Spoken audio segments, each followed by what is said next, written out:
The SLA has fled their safe house at 84th Street, well ahead of the police raid. Now, at their new hideout on 54th Street, they settle in and prepare for a showdown. They unload their arsenal, carrying weapons and ammunition through neighboring backyards to their new stronghold. And they were identifying themselves as the SLA. They were talking political theory and guerrilla warfare with various people who lived in the area. This was no secret. It turns out to be a critical mistake on the SLA's part. Donald DeFreeze believed he could move with his revolutionary comrades from the Bay Area, where he had support, to a black neighborhood in Los Angeles, bring into that neighborhood these white women carrying guns, moving in boxes of ammunition, and the neighbors wouldn't go and call the police? A lot of the people who lived there, good people, thought this is not right, that these people should have guns and bombs in this house, and this is our neighborhood. So they started calling. It's the break law enforcement is waiting for.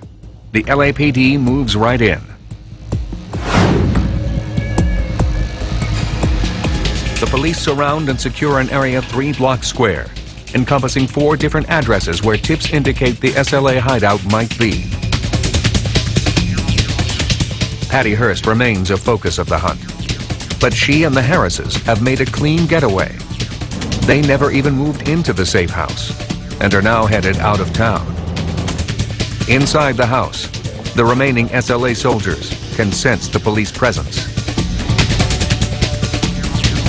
All they had to do was look out the window and they knew that there were police in the area because we were up and down all of those streets multiple times. So, and that was our intention, to hope they would stay if they were still there.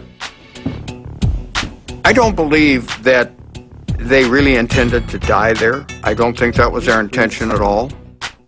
I believe that they thought that they were a cohesive enough unit to where they could survive any police onslaught. I believe that what they anticipated were 3 or 4 police cars showing up, 2 maybe, to make an arrest, and they felt that they were more than capable of handling that kind of a situation. I responded to the command post with all of my SWAT personnel, approximately 19 officers. There, I start to come up with a plan as to what we're going to do at this location.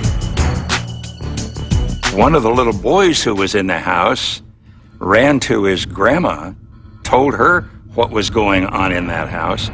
She gathered the kids together and went looking for a cop and found one. I interviewed the lady, and she said that they were located at 1466 East 54th Street. They were certain at that point that they had the house. By about 5 or 5:30, it was totally surrounded. 2 teams of SWAT officers approach the house. Al Preciado is with one team. Ron McCarthy is with the other. The plan was for the rear team to walk up the alley, securing the rear of the location, and my team to approach from the front and evacuating the homes as we approached them. We were given information at the command post that the house was about 5 houses from the corner. We evacuated the first 3 houses and got to the 4th house when I realized that this was the target location. I radioed the team at the rear not to proceed further. 14 David, this is the location, 1466. I heard furniture being moved inside the location. And in the back, we saw a refrigerator go across the kitchen window to the back door. With this information, I realized that they were barricading themselves inside the house. Timing is critical. Barely 2 hours remain before sunset. The police know they must act quickly.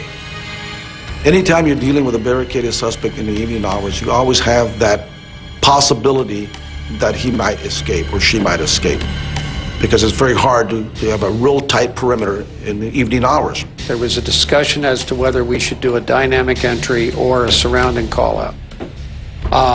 We decided on a surrounding call-out.